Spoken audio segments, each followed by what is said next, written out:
자, 이 말씀에 보시면 재앙이 계속 진행이 되었는데 7번째 재앙이 진행이 되고 이제 8번째 재앙이 애굽 나라에 내려주게 되는 내용입니다. 늘 이 재앙이 거듭될 때마다 여러분에게 말씀드렸던 것이 무엇입니까? 이 바로 왕 하나 때문에, 그가 깨닫지 못하는 것 하나 때문에 바로 왕 자신뿐만 아니라 온 애국까지 얼마나 고통을 겪느냐. 재앙을 내리는 이유가 뭡니까? 그것은 그가 깨닫지를 못하고 지금 내가 해야 할 행동이 무엇인가를 모르기 때문에 가면 갈수록 한 번 한 번 거듭될 때마다 이 재앙이 말할 수 없는 엄청난 재앙들이 내려지고 있다 이 말이. 그 당시에 당대에 세계를 호령하는 바로 왕이지만은 그렇게 깨닫지 못하기 때문에 자기가 노예로 부리는 이스라엘 백성, 그들이 믿는 하나님에게 이처럼 재앙을 받는 겁니다. 그러면 아하, 내가 이때 무엇을 해야 될 것이냐 깨달아야 되는데 계속 무엇을 하느냐, 완강하게 고집이라는 것을 부려요. 왜 이런 고집을 부리는가, 그 이유에 대해서는 제가 5번째 재앙까지 계속 말씀을 드렸습니다. 뭐냐, 이스라엘 백성들을 그들이 돈 한 푼 주지 않고 노임 하나 주지 않고 수백만이 된, 왜? 한 200만이 된다 이 말이야. 그 많은 사람들은 노예로 공짜로 부려먹고 이런 일 저런 일 시키고 성을 짓는 일을 시키고 하는 그 재미가 붙었어. 뭡니까? 노임도 주지 않고 그들을 부려먹는 그 재미, 한마디로 뭡니까? 욕심이잖아요. 공짜로 부려먹는다는 거 아닙니까? 노동을 하면 당연히 대가를 주는 것이 맞지 않습니까? 근데 이 바로는 그러지 않았다 이 말이. 그저 노예로 부려먹는다 이 말이. 그거 하나 때문에 어떻습니까? 고집이 생기게 되고, 그거 하나 때문에 하나 깨닫지 못하는 것이 무엇입니까? 그 이스라엘 백성들의 하나님, 그 하나님이 이렇게 지금도 계속 재앙을 내리고 있는데 그 이유를 깨닫지 못하는다 이 말이. 그리고 그 속에는 교만한 마음이 또 가득해진다 이 말이. 여러분, 통치자와 책임자의 제1의 덕망이 무엇인 줄을 아십니까? 그것은 지금 내가 무엇을 해야 되는지를 깨닫는 통치자, 책임자가 진짜 덕망이 있는 자예요. 여러분, 직장 생활할 때에도 그런 일 많지 않습니까? 어느 단체에도 마찬가지예요. 그 가운데 앞장서는 사람이 답답하면요, 뭐라고 할 말은 하고 싶은데 내가 나서서 말하는 것도 그렇잖아. 뒤에 있는 무리들이 얼마나 답답하고 힘들겠어요. 당대의 온 세상을 호령하는 그런 바로왕이었지만 그가 이 고집에, 이 교만에 그 스스로 이와 같이 자기 자신이 무엇을 해야 되는지 깨닫지 못하는 이런 아집 속에 빠져서 정말 영적으로 눈이 어떻게 되느냐, 아무것도 볼 수 있는 맹인이 되어버렸다 이 말이. 무엇 때문에? 바로 이 단점을 이용하는 악한 사탄 마귀들이 그를 꽉 붙들고 그에게 씌워서 이와 같이 어리석은 짓을. 그런데 지난 시간부터 여러분들에게 말씀드린 것이 뭐예요? 그 바로왕의 마음을 하나님께서 붙들고, 그 바로왕을 하나님께서 붙들고 어떻게 하느냐, 그렇게 고집을 부리게 했다는 거예요. 그 이유를 오늘 말씀에도, 여기 말씀에 가르쳐주고 있다 이 말이. 7번째 이 우박의 재앙은 상상을 초월한 애굽 나라 역사 이래에 전무후무한 초자연적인 무시무시한 그런 재앙을 받았습니다. 바로 왕으로부터 온 애굽의 백성들이 받았었는데, 그 당시에 바로 왕은 어땠어요? 당장 그냥 정말 안 되겠다. 저 이스라엘 백성들이 믿는 하나님 보통 하나님이야. 저 보통 신이 아니구나. 마치 항복을 할 듯 했다 이 말이에요. 그런데 어떻습니까? 하나님께서 그 재앙을 거두가고 나니 언제 그리느냐 했다 이 말이에요. 여러분, 이 바로 왕이 그렇지만은 오늘 우리도 마찬가지예요. 오늘 우리도 이것을 보면서 이런 고집과 이런 아집, 다 비슷한 말이잖아요. 어디서 나왔을까요? 내 마음속에 무엇인가 나만이 알고 있는 그 궁심 때문에. 모세는, 이 바로 왕은 뭡니까? 욕심 때문에. 계속 제가 첫 번째, 두 번째, 세 번 재앙 때 여러분에게 말씀을 드렸듯이 그 욕심이라는 것이 마음속에 자리를 잡고 그 욕심이 과욕이 될 때에는 결국은 어떻게 될까요? 그것 때문에 나와 많은 사람들, 그 많은 무리들이 함께 고생을 하고 결론적으로 어떻게 되느냐? 망할 수도 있다는 거예요. 오늘 이 사실을 바로 왕은 깨닫지를 못하고 있다 이 말이에요. 오늘 이 말씀에 보십시다. 오늘 이 말씀에도 보게 되면 이제 여기에 나오는 8번째 메뚜기 재앙도 전무후무한, 이 애굽 나라의 역사 가운데 전무후무한 그러한 재앙이라고 밝히고 있습니다. 역사에 이러한 무시무시한 재앙이 없었다는 것입니다. 그런데 이런 재앙을 준비하게 된 이유가 뭘까요? 바로 왕이 도무지 안 통하는 거야. 그런데 제가 오늘도 강조했듯이 뭡니까? 하나님께서 그러한 마음을 주셨다고 했습니다. 왜 그랬을까요? 오늘 이 본문 말씀에서 그 사실을 잘 가르쳐주고 있습니다. 1절, 2절 말씀 보십시다. 여기에 보게 되면 이제 하나님께서 7번째 재앙 후에 깨닫지 못하고 이스라엘 백성을 해방시키지 아니하는 바로 왕에게 즉시 모세를 다시금 들여다보냈습니다. 들여보내고 뭐라고 했습니까? 1절, 2절 말씀에 보니까 나는 바로 왕에게 들어가서 그에게 내 말대로 하라고 분명히 말씀해 주었습니다. 들어가서 말하는 그 목적을 1절과 2절에서 가르쳐주고 있다, 그 말씀이에요. 자, 이 말씀에 보게 되면 무엇이라고 했습니까? 첫째로 1절에 보게 되면 바로 왕과 그 신하들을 완강하게 하여서 하나님의 표징을 나타내려는 것이 하나님의 목적이라고 밝혀주고 있습니다. 여기에 보니까 뭐라고 했습니까? 표징이라. 표징은 다른 말로 심볼이라, 그렇게 말할 수가 있죠. 그것을 딱 볼 때에, 그 심볼을 볼 때에, 즉 이 사건을 볼 때에, 즉 이 재앙을 볼 때에 여러분 앞에 내가 몇 년도 며칠 날 이런 문제, 이런 일이 있었는데 그것을 생각할 때에 어떻게 오늘 내가 어떻게 처신을 하고 오늘 내가 무엇을 해야 하는지를 다 결정을 할 수 있다 이 말이에요. 교훈이 되는 겁니다. 예? 바로 그거예요. 여러분 회사에 다 심볼, 로고 심볼이 있지 않습니까?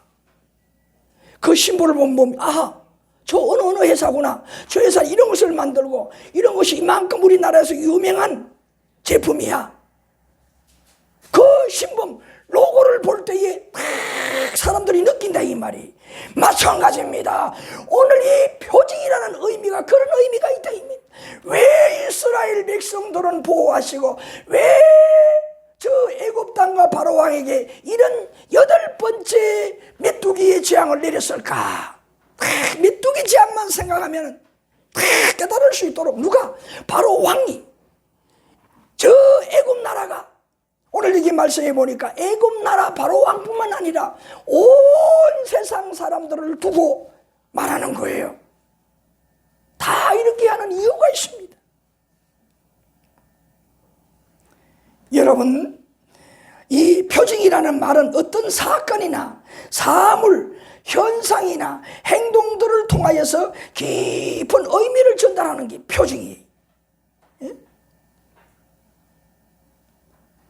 그래서 이 표징을 통해서 무엇을 할까요?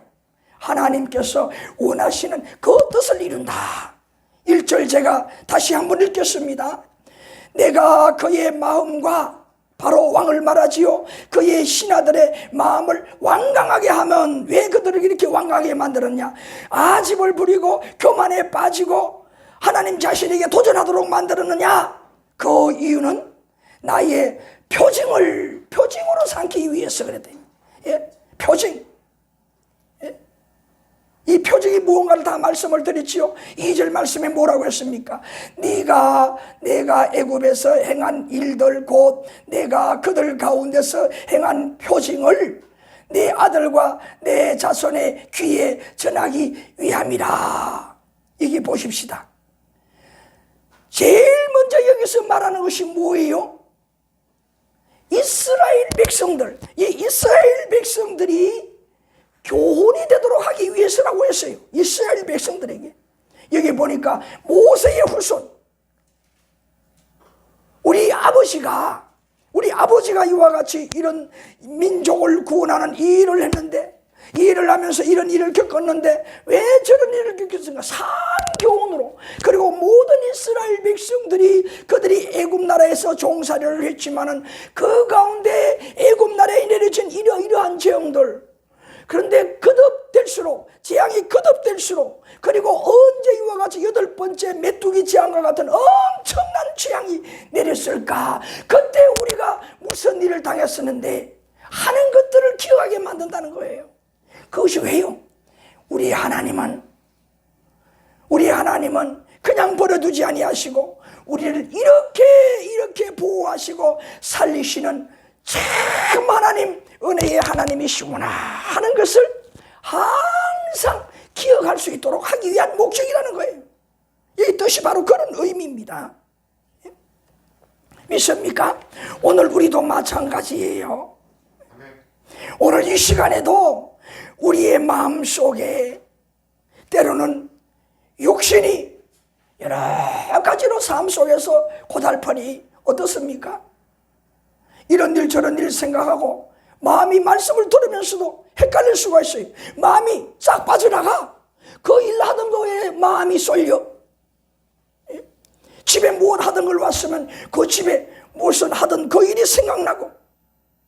제가 분명히 그랬잖아요. 오늘 이 예배 시간에 몸을 바쳐라, 마음을 바쳐라 몇 번 강조를 했습니다.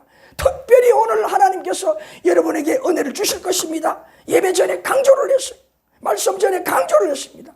그럼에도 불구하고 우리 육신은 어떻습니까? 연약하여서 내 마음이 나도 모르게 살살살 다른 쪽으로 빠져나가. 집중이 안 된다 이 말이. 이렇게 부족하고 또 부족하고 깨닫지 못합니다. 이럼에도 불구하고 어떠냐? 우리를 보호하시는 하나님이라. 그 위험한 지경에 또 그러할 때에 이렇게 나를 보호하시는구나 하는 것을 여러분 깨닫도록 하기 위해서라는 거예요. 이제 말씀을 계속 보겠습니다. 이렇게 깨닫는 이스라엘 백성들이 어떨까요? 애굽에서 탈출을 시키지 않습니까? 하나님께서 그 광야로 길을 가면서 하나님의 약속의 땅 가나안 땅에 들어가기까지 그냥 슛골이 그냥 축구공이 날아가듯이 확 골 포스트로 날아가서 골링하는 것처럼 갈까요? 아니라 이 말입니다. 그들은 이와 같이 나오자마자 홍해라는 바다가 있고 그 바다 앞에서 죽을 고비를 넘겨야 됐고 거기서 기적을 체험하고 광야의 길을 가면서도 그 대학 빛에 먹을 것도 없고 그리고 주변에 있는 광야에 살고 있는 여러 가지 유목민들이 쳐들어와서 그들을 괴롭히고 3일 밤낮으로 걸으면 들어갈 수 있는 짧은 거리인데도 불구하고 몇 수십 년 동안 빙글빙글 광야에서 돌아다니는 그들의 삶을 사는데 이런 은혜가 없다면 하나님께서 애굽 땅에서 이렇게 보호해 주었던 이런 은혜가 기억나지 않는다면 어떻게 그 가운데 살아남을 수가 있겠어요? 그래서 여러분, 이 시간에 예배가 중요한 거예요. 이 시간에 말씀을 마음에 담아야 하는 것이 중요하다는 말씀이에요. 여러분, 이 시간 예배 시간에 하나님의 말씀을 담으니 그 말씀이 생활 속에서 적용이 되니 그 말씀대로 살아가니 내가 체험을 하는 거예요. 무슨 체험이겠습니까? 에이, 하나님 믿어봐도 별 볼 일 없다, 이게 아니라, 야, 내가 그 말씀대로 살았더니 야, 이런 일이 있네, 야, 내가 이렇게 했더니 이런 일이 생기네, 이렇게 잘 되네. 이것을 여러분 깨닫도록 하기 위해서라는 거예요. 그러니 예배 시간이 얼마나 중요하냐. 오늘 이스라엘 백성들에게 이와 같이 애굽 땅에 내려지는 재앙을 통하여서 그들에게 입혀지는 그 은혜를 생각할 때에 어째 광야의 길을 가면서 어떤 어려움이 있어도 흔들리고 하나님을 배반하고 자기 마음대로 살겠습니까? 하나님의 말씀대로 살면은, 그 말씀대로 응하면 이렇게 하나님께서 만들어 주시더라 하는 결론이 난 그들이, 은혜가 마음속에 충만한 그들이 하나님의 말씀을 떠나서 내 생각대로 에라 성질난다, 내 마음대로 해버리자, 에라 내 마음속에 이렇게 한번 하자, 내가 이런 일이 한번 하자, 네만 사람이 나도 사람이야, 세상 사람들처럼 똑같이 살아가는 것이 아니라 다른 모습이 있다 이 말이에요. 마음에 분명한 선이 있다는 말이에요. 이렇게 살아보세요. 얼른 생각할 때, 그 목사님, 그 이론적으로 그저 지금 좋은 말씀이지만요, 한번 그렇게 세상 속에 살아가 봐요. 내 앞에 그런 나타나 봐요. 참을 수 있고 내가 그런 한탄할 수 있는 기회 만들어 봐요. 목사님도 그렇게 할 수 있는지? 아니에요. 그렇지만은 목사는 실패할 수도 있지만은 여러분 그렇게 하라는 거예요. 하나님의 말씀이. 우리가 그렇게 할 때에 그것이 은혜가 쌓이고 또 은혜가 쌓일 때에 어느 한순간에 나는 하나님이 원하는, 하나님이 기뻐하는 그런 성도로, 하나님의 백성으로, 자녀로 살 수 있다 이 말이에요. 한번 해보지도 않고 해봐도 요만큼 해놓고 나서는 안 된다는 소리가 먼저 앞장선다 이 말이에요. 벌써 마음의 자세가 안 돼 있으니 말투부터 억양부터 틀려, 억세, 날카로워. 하나님의 말씀을 습관적으로 들어넘기니 이거부터 실천이 안 되는 거야. 예수 믿는 사람이 좀 예쁘게 만들어서 말하면 안 되나? 왜 말이 그렇게 싹둑맞게 말을 해? 아무리 잘 들어주려고 해도 말이 너무 차갑고 날카로워. 예수 믿지 않는 사람한테 그런 말 들어도 그런데, 아유, 어떠나, 어쩌 말을 이쁘게 해요. 좀 말을 다듬어서 해요. 행동도 마찬가지라 이 말이에요. 좀 남 보기에 해. 그렇더라도 좀 이렇게 남 앞에 행동을 할 때에도 마찬가지잖아요. 좀 뭔가 이렇게 다듬고 좀 뭔가 준비된 행동을 하면은 그것이 나쁜 거 아니에요. 여러분 드라마에 나오는 저 드라마들, 저 생방송 아닌 모든 이 TV의 프로들 다 녹화를 하잖아요. 그게 뭡니까? 한 번 잘못되고 잘못된 것은 다시금 스톱! 다시 그 원점부터 촬영을 다시 하는 거예요. 그래서 뭡니까? 잘 나온 모습을 여러분들에게 공개하는 거예요. 우리의 삶도 마찬가지라 이 말이에요. 그런 줄 알지만 살아보세요 되는가? 그 자체 그 생각이 문제라 이 말이에요. 그렇게 100% 우리가 살아갈 수가 없어요. 아니 20%밖에 살아갈 수가 없어요. 그것이 정답입니다. 중요한 것은 우리의 마음, 자세로 얼마나 하려고 하느냐 이 말이. 얼마나 하려고. 부부간의 대화도 마찬가지예요. 똑같습니다. 좀 상투적인 젖어서 하는 말 하지 마라. 좀 더 상대방을 생각하면서 좀 더 다듬어서 말을 하고 좀 더 다듬어서 행동을 하고 얼마나 좋아. 탁 내 생각대로. 내가 50대의 사람인데, 내가 40대의 사람인데, 나는 이제 내 손조가 벌써 초등학교 중학교 다니고 내가 80이 넘었는데 이거 의식하지 말아라 이 말이에요. 내가 80이 되었든 90이 되었든 정신이 흐리든 안 흐리든 내가 그때의 최선을 다해서 여러분의 삶의 모습을 말하는 행동과 모든 걸 보여주는 거, 이것이 모두가 다 뭐냐? 과거의 하나님의 말씀을 통해서 내가 받았던 은혜가 내 마음속에 풍성하니 그 말씀이 자산이 되어서 여러분의 삶의 영적인 부자일 뿐만 아니라 세상 사람들 앞에도 전하에 주는 사람 저렇게 할 수 있을까? 본보기가 된다 이 말이. 얼마나 좋아요. 오늘 이스라엘 백성들에게 궁극적인 것은 그들이 그 광야의 생활, 이와 같이 수십 년의 방황하는 생활 속에서도 하나님의 은혜를 간직하고 그 은혜 때문에 모세의 말을 듣고 잘 가나안 땅에 들어갈 수 있도록 하기 위한 목적이요. 오늘 우리들에게 무슨 목적이 있을까요? 이 험난한 세상 속에 지금까지도 말씀을 나눈 대로 이러한 많은 못한 문제들 속에 그것을 헤쳐서 뭡니까? 하나님의 말씀에, 원하는 그 말씀에 경계선을 넘어서 세상으로 빠지지 아니하고 그 말씀 울타리 안에서 하나님을 향하여 나아가는 신앙생활을 하고 마침내 그 은혜 때문에 어디까지 도착하게 되느냐? 영원한 가나안 땅, 저 하늘 파라다이스 천국에 여러분이 들어가게 만들어 주신다는 거예요. 그 교훈이 얼마나 중요한 건지 몰라요.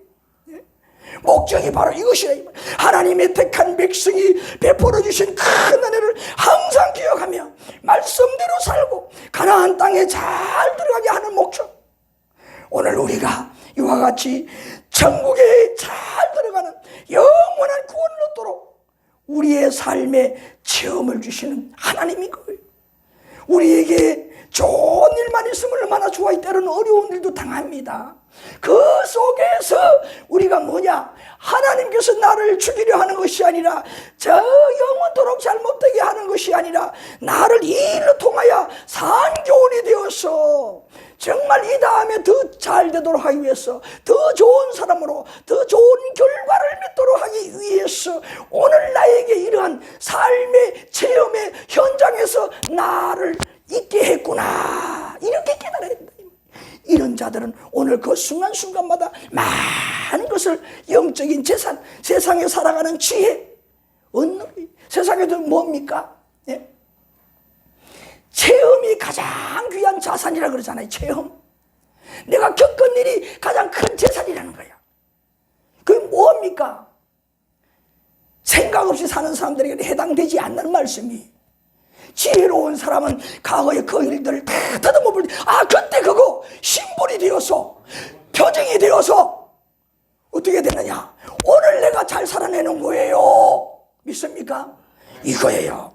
2차 세계대전과 한국 6.25 동란 때에 미국 장교로서 참전했던, 그리고 전역 후에는 1959년도에 소설가로 등단을 하여서 1976년도에는 미국 흑인들의 애환을 그린 뿌리라는 소설을 쓴 유명한 사람이 있습니다. 이 사람이 퓨리처 상까지, 최고 유명한 문학상 퓨리처 상까지 수상을 받은 자인데, 소설가 알렉스 헤일이라는 사람이, 이 사람이 흑인이에요. 흑인들의 살아가는 애환 속, 그들 속에 담겨있는 애환들을 이와 같이 소설을 쓴 작품인데, 그 제일 큰 문학상을 받았다 이 말이에요. 그런데 이 헤일리의 그 사무실에는 그런 벽화가 하나 걸려 있었습니다. 그런데 이거는 어디서 볼 수도 없는 벽화야. 오는 사람들마다 그 벽화를 유심히 쳐다보는 거야.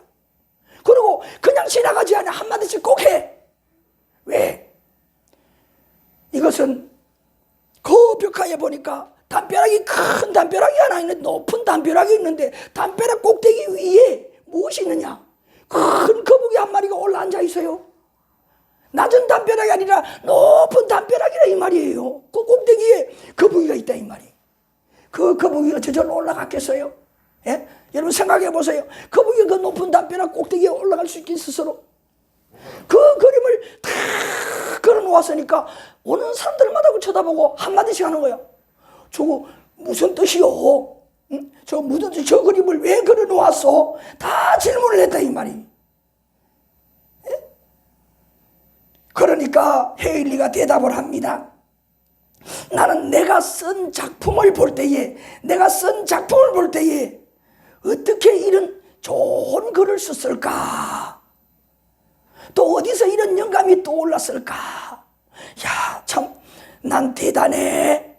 이런 마음이 자꾸 든다는 거, 이거 무슨 말입니까? 예? 자위자찬에 빠지고 자기도 모르게 교만해진다 이 말이. 나만큼 글 잘 쓰는 사람 없어. 그런 마음이 자꾸 든다는 거예요. 이런 교만심이 자꾸 찾아든다는 거예요. 그럴 때마다 그는 어떻게 하느냐? 저 그림을 보고 생각을 한다는 거예요. 그 그림을 보고 높은 벽 위에 거북이 올라앉아 있는데 그 그림을 보면서 생각을 한다는 거예요. 무슨 생각을 하느냐? 저 거북이가 제 힘으로 스스로 저 높은 담장에 올라갈 수 있었을까? 누군가의 도움으로 올라갔을 것이다. 이것을 생각한다는 거야. 저런 혼자 거북이 도저히 올라가지 못, 누가 도와준 사람이 있다 이거야. 도와주니까 있다 이 말이야. 그러면서 그가 깨닫기를 내가 이렇게 올라올 수 있었던 것은 오로지 하나님의, 따라합시다, 하나님의 도우심이 있기 때문이었다. 도우심이 있기 때문이었다. 바로 그가 이것을 깨닫는다는 거예요. 이게 뭡니까? 지금까지 나의 삶 속에 내 능력도 없는 건 아니지만은 하나님께서 알게 모르게 나를 도와주시고 이런 영감을 떠오르게 만들어 주셔서 이런 애환들을 다른 사람의 눈에는 예사로 들어왔지만은, 평범하게 들어왔지만은, 습관적으로 들어왔지만은 내 눈에는 그 흑인들이 살아가는 구석구석의 애환들이 달리 보였기 때문에 그 속에서 작품화시켜서 위대한 퓰처상을 받을 만한 위대한 소설을 쓸 수 있다면, 불이라는 유명한 소설을 쓸 수 있다 이 말이에요. 이것이 진정 예수 믿는 자요. 예수를 안 믿더라도 마찬가지예요. 지나온 나의 삶 속에 이런 여러 가지 일들을 이렇게 산교훈으로 믿고 그가 후에 살아가면서 그것을 잘 적용할 때에는 이런 인물이 될 수밖에 없는 거예요. 오늘 이 8번째 재앙 속에서 이 사실을 이미 재앙도 내리기 전에 중요한 것을 여러분들에게 다 말씀을 드렸어요. 이러한 의미를 부여하기 위해서 하나님께서 우리에게 내려주신 것이라 이 말이에요. 예? 믿습니까? 시편 46편 1절 말씀에 보면 하나님은 우리의 피난처시요 힘이시니 환난 중에 만날 큰 도움이시라. 가장 힘들 때에 도우시고 잊혀지지 않는 하나님의 은혜가 되게 하고, 오늘도 우리에게 각양의 체험을 주시고 영원한 하늘나라로 데려가시는 하나님의 이 목적, 뭡니까? 분명히 이 재앙은 어디에 내렸습니까? 하나님의 백성에게 내린 재앙이 아니라 이 재앙은 하나님의 백성을 노예로 부려먹는 애굽 나라에 바로 왕에게 내려진 재앙이라 이 말이에요. 그래서 우리 주변에 일어나는 어떤 일들일지라도 그 일들 속에 왜 이러한 일이 났는가? 누가? 예수를 믿는 여러분들이, 하나님의 사람 여러분들이 다 깨달아라 이 말이. 그 속에 답을 얻어내라 이 말이. 그럴 때 여러분들이 그 가운데에서 살아남을 수 있는, 그 가운데서 더욱더 큰 삶의 제목을 얻을 수 있는 여러분이 될 수 있다는 겁니다. 그 다음에 3절과 6절 말씀에 보게 되면 모세와 아론이 바로왕을 만나 이제 하나님의 뜻을 전해주는 말씀이 나오고 있어요. 3절 말씀에 보게 되면 네가 어느 때까지 겸비하지 아니하겠느냐? 내 백성을 보내라. 그들이 나를 섬길 것이니라. 이건 뭡니까? 모세의 입으로 하나님의 말씀을 전달했다는 말이에요. 모세의 입으로 전달했다는 말입니다. 늘 강조했지만은 이스라엘 백성의 지도자 모세는 자기의 말을 한마디도 안 했어요. 자기 생각에서 나오는 말을 한마디도 안 했다. 그럼 무슨 말을 했느냐? 하나님의 말씀만, 비록 자기의 입이지만은 통로로 사용했다는 거야. 그래서 오늘 우리에게 교훈은 뭡니까? 이런 모세와 같은 자세로 하나님의 말씀을 알아야 되지 않겠습니까? 하나님 말씀 모르고는 그렇게 못하잖아요. 하나님 말씀, 이거 이럴 때 어떻게 말하면 좋겠는가? 하나님의 말씀을 모르니 못하는 거야. 그런데 하나님의 말씀을 알고 있으니, 하나님의 말씀을 많이 암송하고 숙지하고 성경에 나오는 이야기를 알고 있으니 그 말씀을 가지고 어떻게 해요? 말을 할 수 있잖아요. 입으로 무슨 역할을, 내 생각으로 말하는 것이 아니라, 꾸민 말이 아니라 그 하나님의 말씀을 누구누구에게 전달할 수 있는 입술이 되는 거야. 통로가 되는 거야. 모세와 같은 자 믿습니까? 바로 모세는 그랬다는 거예요. 이게 3절 말씀에 보면 여기 겸비라는 단어가 나오고 있습니다. 겸비라는 말은 겸손하게 낮추다라는 뜻이에요. 겸손하게 자기 자신을 낮춘다는 의미예요. 그런데 하나님께서 모세를 통하여 뭐라고 했느냐? 바로 이게 하는 말입니다. 네가 어느 때까지 겸비하지 어떻게? 아니하겠느냐. 이 말은 뭐예요? 마음을 낮추고 겸손해지지 못하겠느냐? 네가 어느 때까지 그렇게 교만하겠느냐? 나를 대적하겠느냐? 이 말이지요. 하나님을 대적하는 자는 결코 살아남을 수가 없어요. 하나님이 싫어하는 것은 뭐냐? 제일 먼저 하나님 앞에 우상을 섬기는 거, 다른 신을 섬기는 거, 하나님을 믿는다고 하면서 아니면 하나님을 믿지 않아도 하나님 앞에서 다른 신을 섬기는 것은 가장 싫어하는 거예요. 그 다음이 뭐냐? 하나님을 대적하는, 하나님 앞에 교만하는 자예요. 교만한 자예요. 이 바로 왕이 이와 같이 하나님 앞에 교만했다. 겸손하지 못했습니다. 이거부터 먼저 전하는 이유가 뭘게? 너는 그것 때문에 네가 지금 오늘 고통을, 이런 고통을 겪는다. 너만 겪는 것이 아니라 모든 너희 백성들까지 이러한 고통을 겪고 있느니라 하는 것을 가르쳐주는 말이에요. 네가 겸손하지 못하기 때문에, 네가 교만하기 때문에 네가 어떻게 몸가짐을 해야 네가 이런 재앙을 만나지 아니하고 내 백성들이 편안해질 것이다 이 말이. 어떤 몸가짐을 가져야 될 때 뭐겠습니까? 반대말 겸비한 거 반대는 뭡니까? 겸손하리. 반대가 아니라 겸비하다는 참말이 뭡니까? 겸비하다면 자기 몸가짐을 잘 한다는 거, 겸손해지는 걸 의미하는 거예요. 여러분, 이스라엘 이 백성들을 다스리는 하나님은 우리들을 향하여서 큰 것을 바라지 않습니다.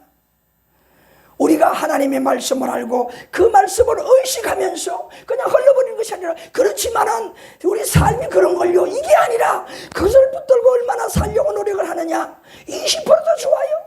30%도 좋아요. 아니 10%도 좋아요. 그 말씀을 붙들고 살려고 노력하는 그것을 보시기 원하시는 하나님이라.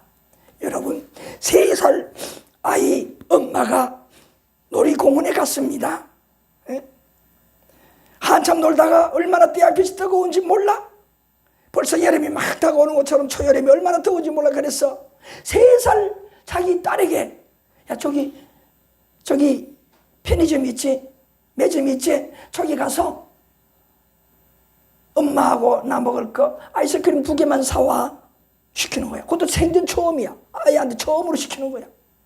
아이는 뭐 알았어 재롱을 부리면서 엄마 돈을 주니까 탁 받아가지고 그쪽으로 가는 거야. 가는 모습을 지켜보는 거예요. 보는 엄마는 기분이 어떻겠어요? 아, 저게 다 컸네? 저 심부름도 할 줄 아네?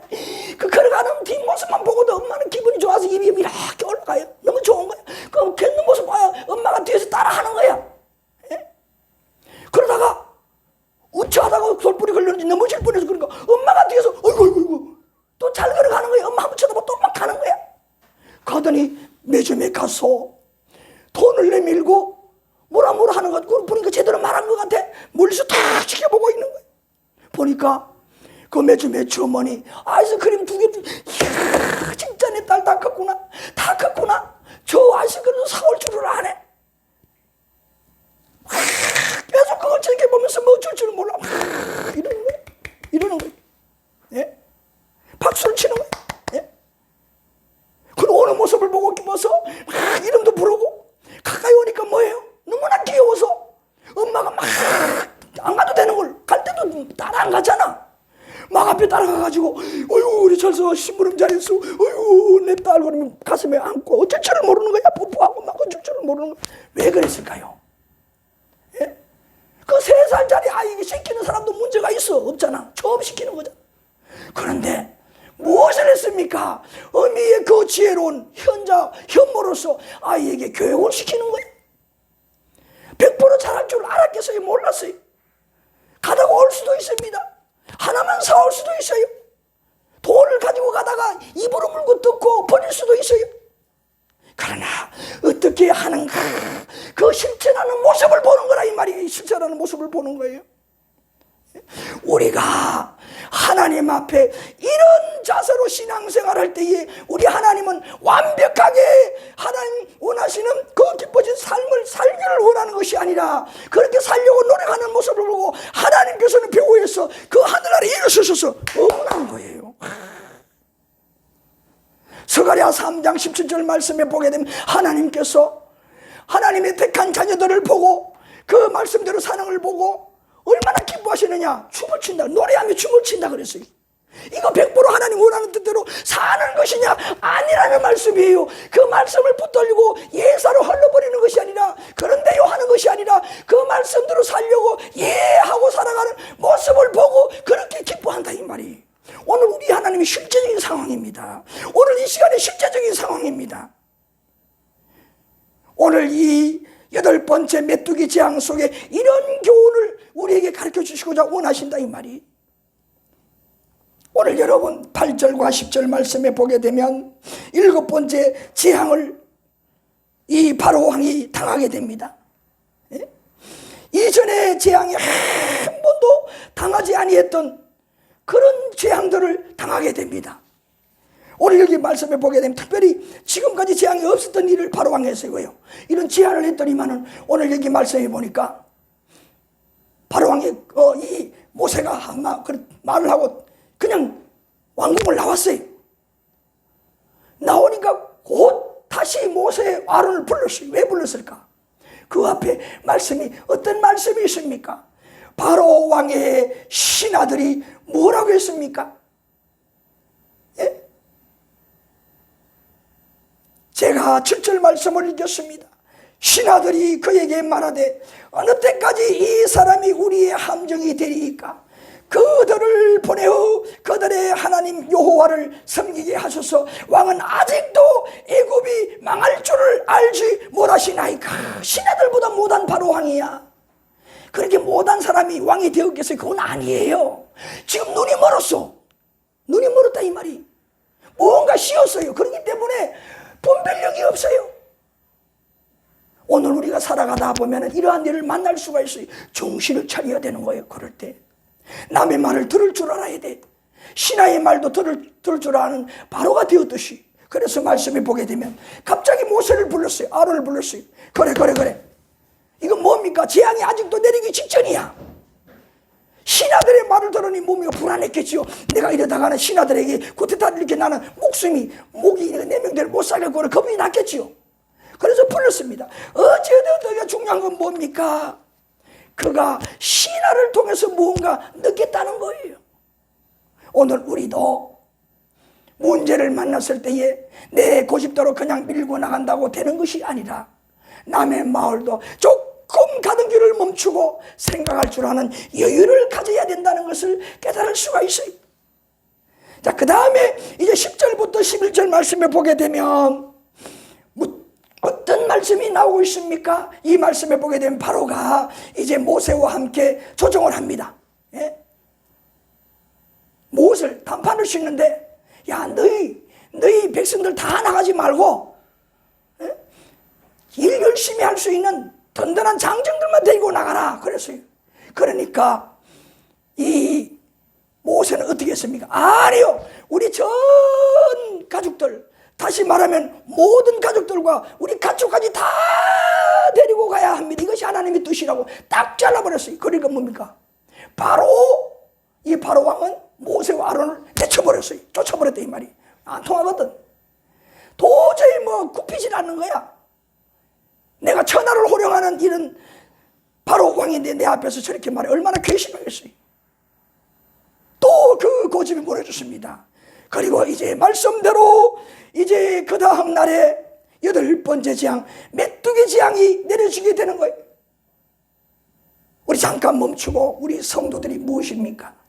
우리 성도들은 항상 여기에 바로 왕이 모세와 함께 흥정을 하듯이 이렇게 흥정할 때가 있어요. 우리를 유혹할 때가 있습니다. 우리의 생각을 혼란에 빠뜨릴 때가 있습니다. 그럴 때 어떻게 해야 될까요? 우리는 모세가 하나님의 말씀에 가감하지 아니했듯이 우리가 하나님의 말씀을 떠올려서 하나님의 말씀을 생각해서 하나님의 말씀을 기초로 해서 그 문제를 해결할 때에 여러분이 순간에는 안 될 일 같지만은 되는 역사가 일어난다 하는 교훈을 여러분 깨닫습니다. 믿으시기 바랍니다. 자, 그래서 12절과 19절 말씀에 보게 되면 모세가 경고한 대로 메뚜기 재앙이 내려졌습니다. 정말 말씀대로 엄청난 메뚜기 재앙입니다. 지금까지 애굽의 역사 일이 없었던 그런 메뚜기 재앙인데 모세가 그 하늘로 지팡이를 들었더니만은 갑자기 동풍이 밤낮으로 강풍으로 불어왔습니다. 그걸 따라서 나일강 쪽에 있던 광야에 있던 많은 메뚜기들이 몰려오는데 하나님의 말씀에 있는 대로 13절 이하에 계속 말씀이 나오는데 이 메뚜기 떼가 얼마나 많은지 마치 하늘에 막 구름이 시커먼 구름이 덮여서 하늘이 보이지 않듯이 성경 말씀에 보니 뭐냐, 땅이 보이지 않고 땅이 낮은데도 어두워졌다고 했어요. 얼마나 메뚜기 떼가 많으면 그렇게 되었을까요? 여러분 한번 생각해 보세요. 이만큼 무서운 재앙을 내리게 되었다 이 말이에요. 이 메뚜기는요, 여러분 메뚜기 떼는 하루에 150km까지 날아간다는 거예요. 기동력이 대단합니다. 그리고 메뚜기 떼가 사방 가로 세로 1km만 되어도 사람이 먹을 수 있는, 하루에 먹을 수 있는, 그 메뚜기가 먹을 수 있는 그 양, 그게 사람이 몇 명분이냐? 35,000명분이 되는 그 먹이로 산다 이 말이에요. 엄청나지 않습니까? 이 메뚜기들이 그만큼 많이 먹어 치운다는 거야.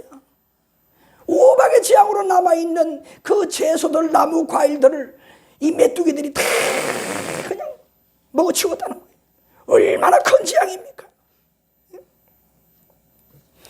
그래서 결국은 어떻게 되었어요? 12절, 19절 이하의 말씀에 보게 되면 16절부터 17절에 넘어가서 보게 되면 바로 왕이 모세를 부릅니다. 무조건 불러드립니다. 불러들여서 아주 항복하듯이 했습니다. 그 말씀에 보게 되면 너희 하나님 여호와에게 죄를 지었으니 나의 죄를 용서하고 너희 하나님 여호와께 하여 이 죽음만은 내게서 떠나게 하라. 지금까지는 그냥 넘겼지만 이제 자기가 죽게 생겼다 이 말이.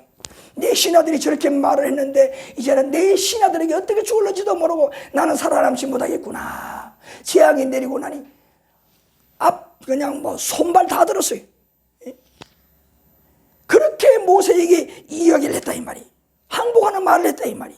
20절 말씀에 보게 되면 말씀을 맺는데 20절에 무엇이 나오고 있느냐? 여호와께서 마음을 완악하게 하셨으므로 이스라엘 자손을 보내지 아니하였더라. 이와 같이 모세에게 항복하는 바로 왕에게 모세는 뭐라고 했습니까? 그 하나님 앞에 이제 나아가서 기도를 했습니다.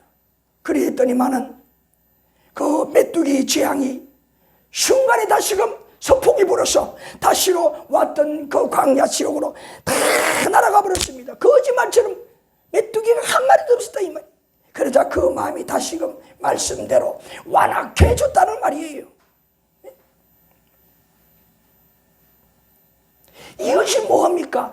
말씀대로 행하는 성도들에게 나타나는 하나님의 은혜라는 거예요. 믿습니까? 여러분 2절 말씀에 내가 그들 가운데 행한 표징을 내 아들과 내 자손의 귀에 전하기 위함이라 분명히 말씀을 했습니다. 이런 재앙이 애굽에 내리고 바로에게 아주 본때를 보여주었지만은 목적은 뭐냐? 그 목적은 바로 이스라엘 백성들이라는 거야. 하나님의 택한 백성들이라는 거야. 그런데 여기 말씀에도 보게 되면 그 애굽 나라 고센 땅이지만은 여기에 바로 누가 살고 있어요? 이스라엘 백성들이 살고 있지만은 그 이스라엘 백성들이 살고 있는 이 지역에는 이런 재앙이 없었어요. 얼마나 놀랍습니까? 오늘 우리 사랑하는 성도 여러분, 우리에게 당하는 어떤 일들, 우리 주변에 일어나는 어떤 일들일지라도 우리가 이와 같이 하나님 앞에 은혜로 우리가 잘 새길 때에는 그것들이 모두가 다 우리에게 더 큰 은혜가 된다는 것을 이 말씀 속에 가르쳐 주고 있습니다. 어떤 그러한 체험들일지라도 결론적으로는 우리에게 무엇이냐? 은혜가 되어서 영원한 가나안 천국에 들어가 살게 하기 위한 목적이라는 거예요. 다 우리에게 이후에 살아가는 날에 그 큰 은혜가 되어서 그 문제를 극복하도록 하기 위해서 오늘 이러한 체험을 주신다는 교훈을 이 말씀 속에서 가르쳐 주는 겁니다. 마지막으로 로마서 8장 18절 말씀에 보게 되면 생각컨대 현재의 고난은 장차 우리에게 나타날 영광과 좋게 비교할 수 없도다. 오늘 우리에게 이런 고난이 있습니까?